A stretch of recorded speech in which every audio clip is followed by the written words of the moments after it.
আধুনিক বিনোদনের ভিড়ে হারিয়ে যাচ্ছে গ্রাম বাংলার অনেক ঐতিহ্যবাহী খেলা। তবে জয়পুরহাটের খেতলাল উপজেলার পশ্চিম দেওগ্রামে এখনও বাজে ঢাকের তালে লাঠি খেলার ঝংকার। প্রায় ১৫০ বছর ধরে এই গ্রামে দুর্গাপূজার পর ২ দিনব্যাপী আয়োজন করা হয় লাঠি খেলার মেলা, যা দেখতে ভিড় জমে হাজারো মানুষের।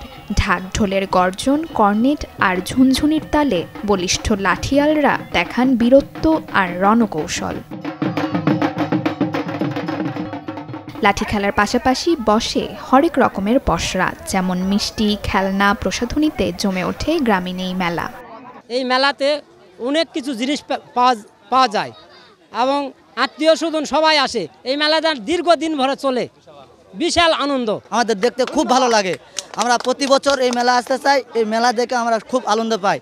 আশা করি এই মেলাটা ধরে থাকুক। বাবার বাড়িতে আসছি, আমাকে এখানে মেলা হয়, দেখা শোনা খুব সুন্দর লাগে।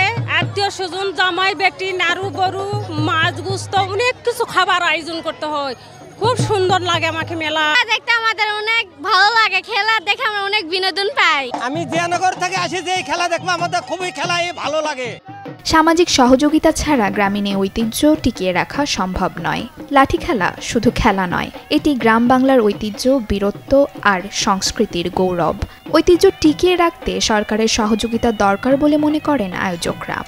লাঠি খেলার মেলা বছর অন্তর হয়। আমাদের বাপদাদারা লাঠি খেলে আসতেছি। আমরা কতদিন থেকে লাঠি খেলা হচ্ছে তা আমরা জানি না। এই খেলা আমি ছোট থেকে খেলতেছি। আমার দাদারা খেলে গেছে, আমার বড়াব্বারা খেলে, তার সাথে আমিও খেলি। আমি খেলে অনেক আনন্দ পাই। মানুষকে সবাইকে আমি বিনোদন দেই। 14 গোষ্ঠী বাজে গেছে, দাদারা বাজাইছে, তারপর আমরা বাজাচ্ছি। আমরা গ্রাম বাংলার ঐতিহ্যকে, সংস্কৃতিকে তুলে ধরার জন্য দূর দূরান্ত থেকে আত্মীয়তার বন্ধনে আমরা সকলে একাকার হয়ে ধর্ম বর্ণ নির্বিশেষে সকলে আজকে এখানে সমবেত হয়েছি। আয়োজনও ভালোই, আইন শৃঙ্খলা পরিচিতিও ভালো। এই মেলাতে কোনোদিন গণ্ডগোল কাজার কারখানা হয় নাই ইনশাল্লাহ। এই মেলায় আমরা প্রায় ১২০-৩০ বছর পর্যন্ত বাপদারা ধরেছিল, এখনও আছে। এটা চিরদিন হতেই আছে, আমরা মরে গেলেও হবে ইনশাল্লাহ।